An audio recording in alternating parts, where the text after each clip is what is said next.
Review Pakistan میں ہم review کے زیادہ عادی نہیں. جب بھی ہم کوئی چیز ڈیولپ کرتے ہیں یا بناتے ہیں تو اس کے بعد ہماری عادت نہیں کہ ہم اس کو ریویو کروائیں اپنے کلائنٹ سے یا پروجیکٹ دینے والے سے. اسی طریقے سے آپ نے ڈیزائنر کو پیسے دے دیے اور ڈیزائنر نے آپ کے لیے ڈسپلے ایڈز بنا دی, یا آپ نے کچھ سیشن پہلے فوٹو شاپ سیکھا ہے تو فوٹو شاپ کی سکلز کو یوز کر کے آپ نے ایڈز خود ہی بنا لی گھر پہ اور سوچا کہ یہ ایڈز تو مجھے بڑی خوبصورت لگ رہی ہیں and let's post it on Facebook یا گوگل. کلائنٹ سے آپ نے اپروو نہیں کروائی,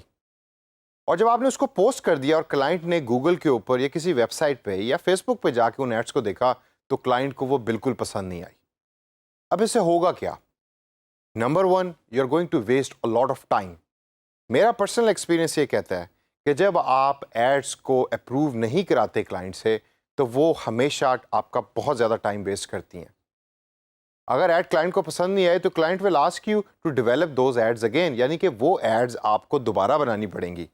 تو آپ کا ٹائم بھی ضائع ہوا اور آپ کے پیسے بھی ضائع ہوئے, کیونکہ ایڈز دوبارہ بنانے کے لیے پیسے درکار ہیں. تو دوستو اس سیشن کے اندر میں آپ کو چند پوائنٹس دوں گا اور ہنٹس دوں گا جن کے ساتھ ساتھ کچھ ٹپس بھی ہوں گی جو آپ یوز کریں گے نیکسٹ ٹائم ایڈس کو کلائنٹ سے ریویو کروانے کے لیے. تو آئیے دیکھتے ہیں کہ وہ ٹپس کیا کیا ہیں. ہمیشہ پہلی چیز آپ ذہن میں رکھیں, جب بھی آپ نے ایڈ کو ریویو کروانا ہے کلائنٹ سے تو you talk about the sizes, colours and ad style. Client سے ریویو کرتے وقت سب سے پہلا پوائنٹ اور سب سے موسٹ امپورٹنٹ پوائنٹ ہے کہ آپ کلائنٹ کو جسٹیفیکیشن دیں, یعنی کہ ریزن دیں کہ جس سائز کے اوپر آپ نے ایڈ بنائی ہے یا جون سے کلرز اور اسٹائل یوز کیے ہیں اور اس کو یوز کر کے آپ نے ایڈ بنائی ہے وہ آپ نے کیوں بنائی ہے, اس کی ریزن اس کے پیچھے کیا ہے. یاد ہے کچھ سیشنز پہلے میں نے آپ کو بیسٹ پرفارمنگ سائزز بتائے تھے گوگل ایڈورڈز کے اوپر یوز کرنے کے لیے, اور اگر آپ ان میں سے کوئی ایک سائز یوز کر رہے ہیں تو آپ کلائنٹ کو بتائیں کہ بھائی میری ریسرچ یہ بتاتی ہے کہ اس سائز کی جو ڈسپلے ایڈ ہے اس کے اوپر یوزر کا رسپانس سب سے زیادہ ہے, ہینس میں نے یہ والا سائز یوز کیا. جہاں تک اسٹائل کی بات آتی ہے, کلرز کی بات آتی ہے, تو آپ اس کو اپنی ریسرچ بتائیں کہ میں نے دیکھے کہ باقی برانڈز یا ایون آپ کی پرانی ایڈز جو آپ نے بنائی ہیں وہ ان کلرز اور اسٹائل سے ملتی جلتی ہیں, تو برانڈ کے میسج کو ایک جیسا رکھنے کے لیے میں نے یہ اسٹائلز اور کلرز کو یوز کیا ہے.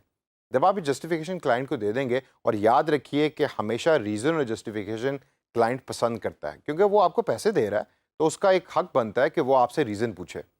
اور جب آپ اس کو ریزن دے دیں گے تو client most of the time comfortable ہوتا ہے اور اس کے بعد کچھ فیڈ بیک دے گا, اس فیڈ بیک کو آپ اس کے اندر ایڈس کے اندر انٹیگریٹ کر دیں اور ایڈس کو چینج کریں, and then you can post the ads with confidence on Google اور فیس بک.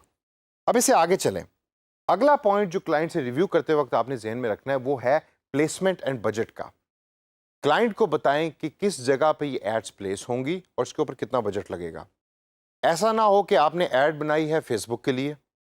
اور آپ اس کو بتا رہے ہیں کہ جی میں گوگل ایڈورڈز کو یوز کر کے یہ والی ایڈز جو ہیں ڈفرینٹ ویب سائٹس کے اوپر چلاؤں گا.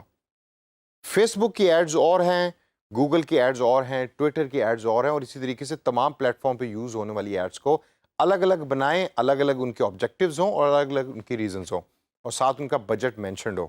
لنکڈ ان کی مارکیٹنگ کو ہم نے دیکھتے ہوئے اگر آپ کو یاد ہو تو میں نے آپ کو بتایا تھا کہ لنکڈ ان کی مارکیٹنگ فیس بک سے ایکسپینسو ہے. اس کا منیمم بجٹ ایک دن کا جو ہمیں الاؤ وہ کر رہا تھا لنکڈ ان وہ تھا $14, جو 1400-1500 روپے بنتا ہے آج کل کے دور کے اندر, جبکہ فیس بک کے اوپر تو آپ 100-150 روپے پر ڈے کے اوپر بھی اپنی ایڈ چلا سکتے ہیں. تو اس وجہ سے بجٹ اور پلیسمنٹ ہمیشہ ذہن میں رکھیں اور وہ کلائنٹ کو بتائیں. اسے آگے چلیں, اور آگے چل کے جو سب سے امپورٹنٹ چیز آپ نے کلائنٹ کو بتانی ہے وہ کمپیریزن ہے between your ads and the competition in the industry. یعنی کہ اس پرٹیکولر انڈسٹری میں, جس انڈسٹری میں آپ کا کلائنٹ ایگزسٹ کرتا ہے, اس کے اندر جو باقی کی کمپنیاں ایڈز بنا رہی ہیں ان کا کمپیریزن کلائنٹ کو دکھائیں. کلائنٹ کو یہ چیز بہت پسند ہے کیونکہ کلائنٹ کو یہ لگتا ہے کہ جب آپ نے باقی کمپٹیشن کو دیکھا تو آپ کو دیکھ کے پتہ لگ گیا کہ یہ کمپٹیشن اس میسج کو ہٹ کر رہا ہے اور یوزرز اس کو رسپانس کر رہے ہیں. تو یا تو آپ اس میسج کو ری یوز کریں گے یا آپ نیا میسج بنائیں گے جو آپ کے کمپٹیشن سے ہٹ کے ہوگا تاکہ یوزرز آپ کے میسج کو پسند کر سکیں. تو کمپیریزن آپ نے ہمیشہ دکھانا ہے اپنی ایڈس کا اور کمپیریٹر کی ایڈس کا, یعنی کہ دوسری کمپنیز جو ایڈ چلا رہی ہیں جو اسی ڈومین یا انڈسٹری میں جس میں آپ کے کلائنٹ کا بزنس ہے. اگلا بڑا امپورٹنٹ پوائنٹ ہے کہ آپ نے سارے ڈیسیجن میکرز کو انکلوڈ کرنا ہے اپروول کے دوران جب آپ کلائنٹ سے ریویو کروا رہے ہیں اپنی ایڈس کو. میں اس پوائنٹ کے اوپر جتنا بھی زور ڈالوں وہ کم ہے. میرا پرسنل ایکسپیرینس ہمیشہ یہ بتاتا ہے کہ آپ نے ایڈز بھیجی ریویو کے لیے, ایک بندے نے اس کو ریویو کر کے واپس بھیج دیا, آپ کے پاس ٹائم کم تھا, آپ نے ایڈ کو پوسٹ کر دیا, جب دوسرے بندے نے جو آلسو ڈیسیجن میکر ہے اس کمپنی کے اندر، اس نے ایڈس دیکھی، اس کو پسند نہیں آئی، اور پھر دوبارہ سے آپ کو ریویو آ گیا اور آپ کا ٹائم بھی ویسٹ ہوا اور پیسے بھی ویسٹ ہوئے، and hence the whole activity went in when. تو جب بھی آپ نے ریویو کروانا ہے تو میک شیور کریں کہ پہلے فائنڈ آؤٹ کریں کون کون سے ڈیسیجن میکرز ہیں، اور جو ڈیسیجن میکرز ہیں ان سب سے آپ اپروول لیں اور ریٹرن کے اندر اپروول لیں، اور اپروول لے کے پھر پوسٹنگ کی طرف جائیں. اگلا پوائنٹ ہے پش فار ارلیئر ٹائم. اس سے مراد یہ ہے کہ اگر کوئی ایسا ہالیڈے آ رہا ہے جس طرح 14 اگست ہے اور آپ نے اس کے لیے کیمپین ڈیزائن کی ہے، تو ایسا نہ ہو کہ آپ نے 12 اور 13 اگست کو کیمپین ڈیزائن کی اور آپ نے کلائنٹ کو بھیجا ہے اور آپ نے کلائنٹ کو اب زور ڈال رہے ہیں کہ بھائی اس کو ریویو کر کے واپس بھیجو. اگر 14 اگست کو آپ نے کسی چیز کو پوسٹ کرنا ہے تو کتنا عرصہ پہلے آپ کو پوسٹ بنانی پڑے گی؟ یاد کریں سیشن میں پہلے میں آپ کو سکھا سکا ہوں، 1 مہینہ پہلے بنا کر اس کو بھیجیے اور بھیج کے کلائنٹ کا فیڈ بیک لیجیے اور اس کو چینج کریں. اس طریقے سے ٹائم آپ مینیج کر سکتے ہیں. جتنی جلدی پوسٹ کو آپ بھیجیں گے کلائنٹ کو، جتنی جلدی آپ کو ریویو آئے گا، اتنے زیادہ ریلیکس آپ ہوں گے. دوستو ان سب پوائنٹس کے بعد لاسٹ میں آپ کو ایک اور سجیشن دینا چاہتا ہوں.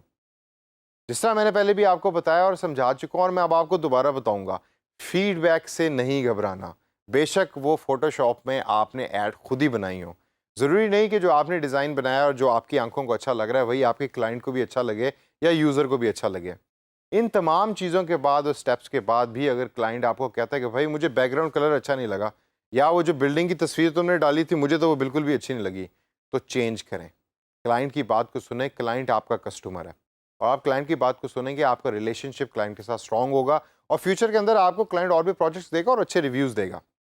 تو ان تمام ریزنز کو اور ٹپس کو ذہن میں رکھیں، اور نیکسٹ ٹائم جب بھی آپ نے ایڈ بنانی ہے تو آپ نے ریویو کروانی ہے کلائنٹ سے اور ریٹرن میں اپروول لینی ہے.